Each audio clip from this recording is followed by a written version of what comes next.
नमस्कार दोस्तों PCS academy में मैं आप सभी लोगों का स्वागत करता हूं। और दोस्तों हम लोगों का पीसीएस मेंस का पॉलिटी का जीएस सेकंड पेपर का लेक्चर चल रहा था। तो उसी सीरीज़ में आज हम लोग पॉलिटी का नवा चैप्टर पढ़ेंगे। नवा चैप्टर कौन सा है? विभिन्न संवैधानिक पदों पर नियुक्तियां। ठीक है, तो इन सारी चीज़ों को आज हम लोग बहुत अच्छी तरीके से देखेंगे। ठीक है, इसमें लगभग 16 पेजेस हैं, तो 2 लेक्चर में यह चैप्टर कंप्लीट हो जाएगा। ठीक है, अब 8-8 पेजेस करके हम लोग इन चीज़ों को देख लेंगे। और दोस्तों आप लोगों को यह वीडियो अच्छा लगता है तो वीडियो को लाइक ज़रूर कर दीजिए। ठीक है, अब देखिए सबसे पहली जो बात है संवैधानिक पदों की, जहाँ तक बात करते हैं तो सबसे पहले राष्ट्रपति की बात कर लेते हैं। तो देखिए संविधान के अनुच्छेद 12 में राष्ट्रपति जो हैं वो संवैधानिक अस्तित्व प्रदान करता है। ठीक है, जो आर्टिकल 52 है, तो राष्ट्रपति को संवैधानिक अस्तित्व कौन प्रदान करता है? आपका अनुच्छेद 52। ठीक है, अनुच्छेद 52 एक के अनुसार, 52 एक के अनुसार कार्यपालिका संबंधी शक्तियां जो हैं, कार्यपालिका जो भी कार्यपालिका होती है सत्ता सरकार के अंदर बनती है, बनाता कौन है?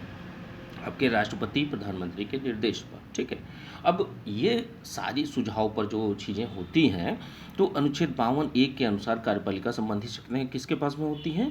राष्ट्रपति में निहित होती हैं। लेकिन वास्तविक जो कार्यपालिका जो शक्तियाँ होती हैं, कार्यकारी शक्तियाँ, वो कार्यपालिका के पास में ही होती हैं। अनुच्छेद 74 एक के अनुसार राष्ट्रपति को सहायता और सलाह देने के लिए एक मंत्रिपरिषद होगी, जिसका प्रधान कौन होते हैं?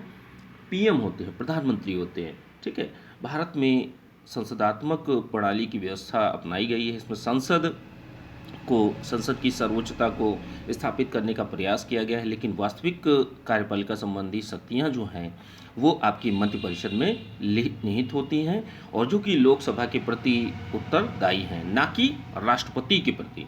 ठीक है, संविधान के अनुच्छेद 61 के अनुसार राष्ट्रपति जो है संविधान के प्रावधानों का अतिक्रमण अगर करता है तो ऐसी स्थिति पे राष्ट्रपति पर महाभियोग चलाया जा सकता है। उच्चतम न्यायालय का यह भी मानना है कि हमारे संविधान के अनुच्छेद 53 के अनुसार के अधीन संघ की समस्त कार्यपालिका शक्ति जो है वो राष्ट्रपति में निहित होगी। ठीक है, तो ये कुछ बातें हैं।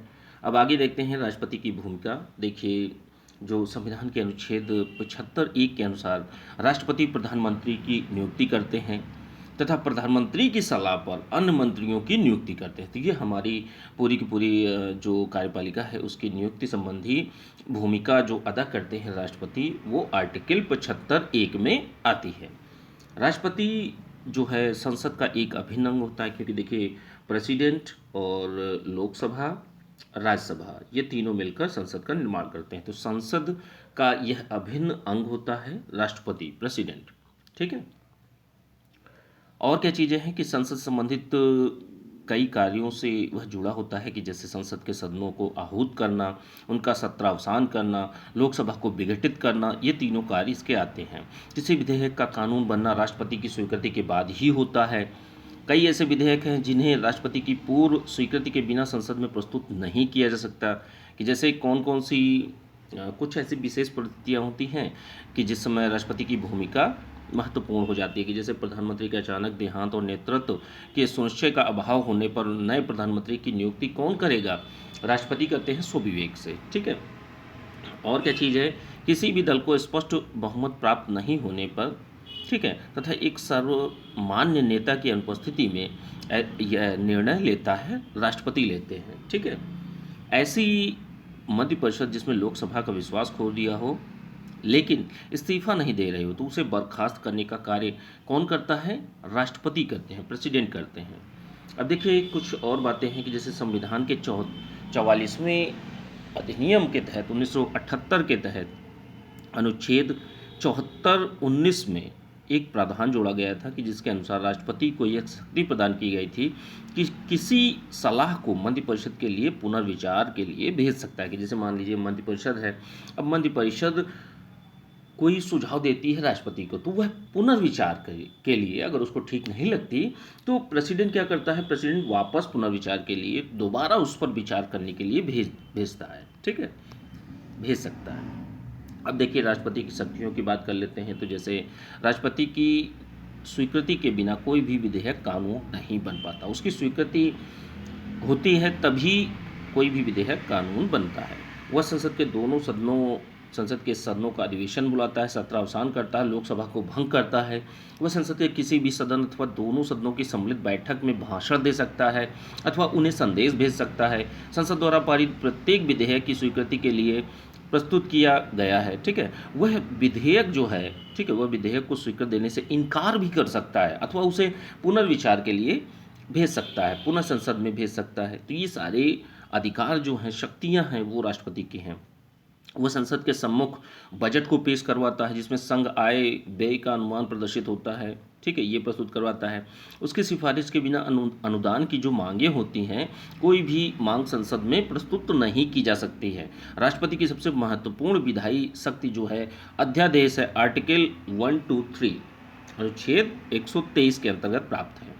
इसके अनुसार किसी समय राष्ट्रपति को यह आभास हो जाता है कि ऐसी परिस्थितियां विद्यमान हैं कि जिसके कारण तुरंत कार्रवाई करना है, उसके लिए आवश्यक हो गया है, तो ऐसे में वह क्या करता है कि एक अध्यादेश जारी कर सकता है या प्रख्यात कर सकता है, ठीक है, जो उसे उन परिस्थितियों में अपेक्षित लगता है, जो उसको ठीक लगता है, ठीक है। अब देखिए कार्यपालिका की शक्तियां देख लेते हैं कि जैसे राष्ट्रपति के पास व्यापक नियुक्ति संबंधी शक्तियां हैं। प्रधानमंत्री हो, मंत्रिपरिषद हो, इन सभी सदस्यों की नियुक्ति करता है। भारत सरकार के कार्यों के संचालन के लिए नियम निर्धारित करता है। उक्त कार्यों को इन मंत्रियों के विभाजन करता है। अब देखिए ये कार्य राष्ट्रपति बैठकर नहीं करते, ये कार्यपालिका के लोग ही करते हैं, लेकिन जो स्वीकृति होती है वो राष्ट्रपति की होती है। वह महान्यायवादी, उच्चतम न्यायालय के प्रमुख न्यायाधीश एवं अन्य न्यायाधीशों की नियुक्ति, संघ लोक सेवा आयोग के सदस्य, भारत के जो कैग है नियंत्रक महालेखा परीक्षक, विदेशों में भारतीय राजदूत और अन्य राजनयिक प्रतिनिधियों तथा अंतर्राष्ट्रीय परिषदों आदि की नियुक्ति करता है। कौन करता है? राष्ट्रपति करते हैं, ठीक है।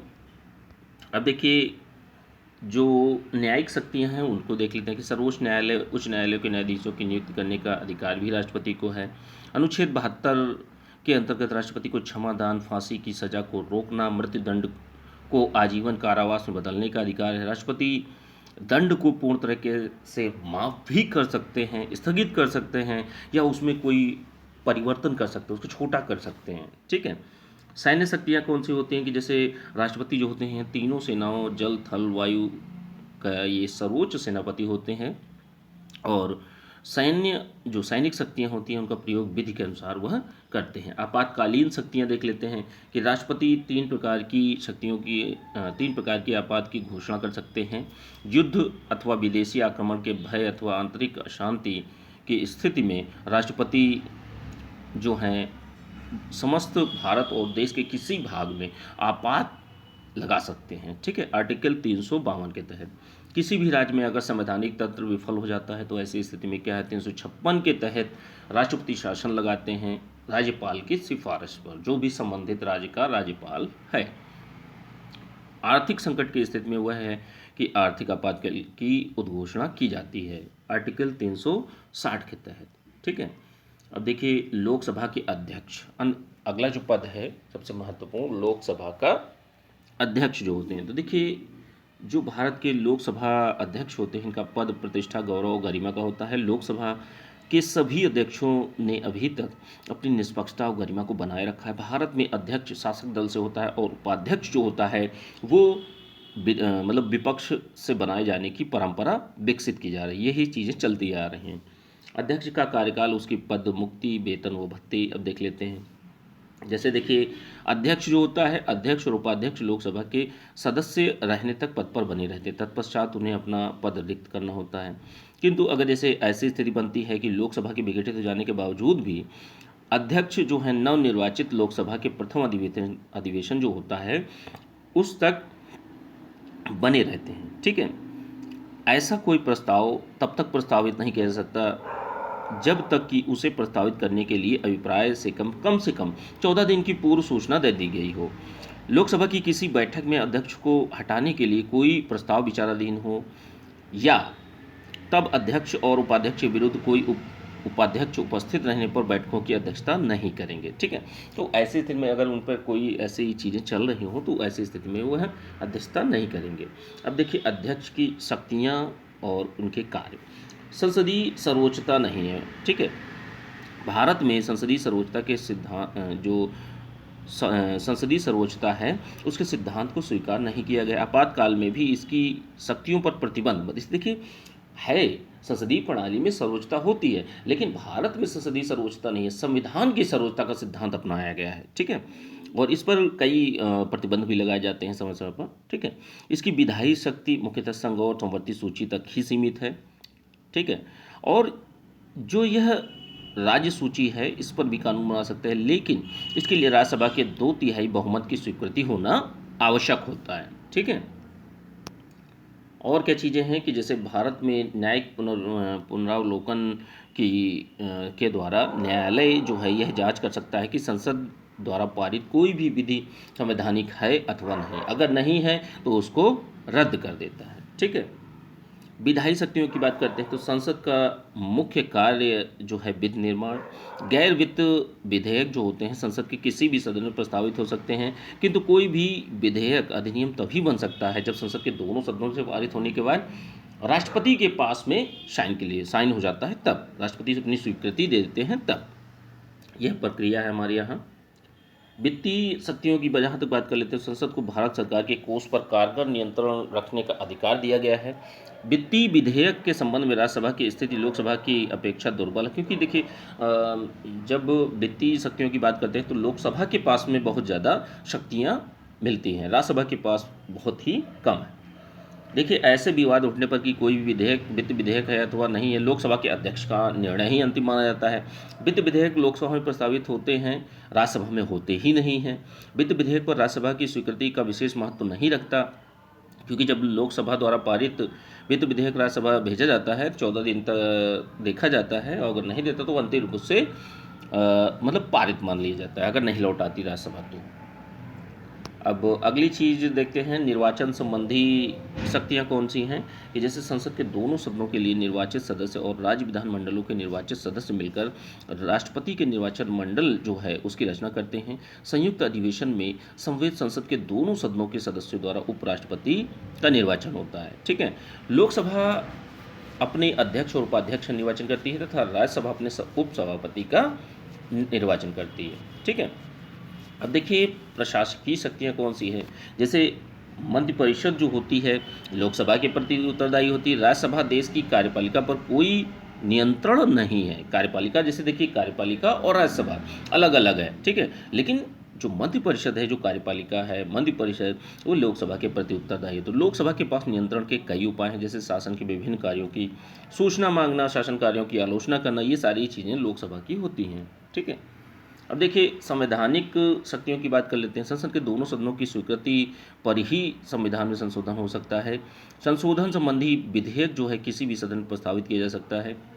यह आवश्यक है कि संसद के प्रत्येक सदन में संपूर्ण सदस्य के बहुमत से, ठीक है, एक चीज़ है बहुमत मेजॉरिटी, तथा उपस्थित और मतदान देने वाले सदस्यों का 2/3 बहुमत, ठीक है, मतदान से यह संशोधन विधेयक जो भी होते हैं तो यह पारित होते हैं, उसके बाद राष्ट्रपति अपनी स्वीकृति देते हैं। ठीक है, अब देखिए राज्यपाल और नियुक्ति, जो राज्यपाल की नियुक्ति होती है और उससे संबंधित अधिकार। ठीक है, तो इन चीज़ों को दोस्तों अब हम लोग कल वाले लेक्चर में कंप्लीट कर लेंगे, थोड़ा सा आगे पीछे होंगे। ठीक है, 2 लेक्चर में हम लोग कंप्लीट कर लेंगे। ठीक है, चलिए ठीक है, और अच्छे से आप लोग पढ़ते रहिए, और सारी चीज़ें हैं, मेंस भी 2019 का आने वाला है, तो आप लोग अच्छे से तैयारी करते रहिए। ठीक है, चलिए ठीक है, थैंक यू देखने के लिए।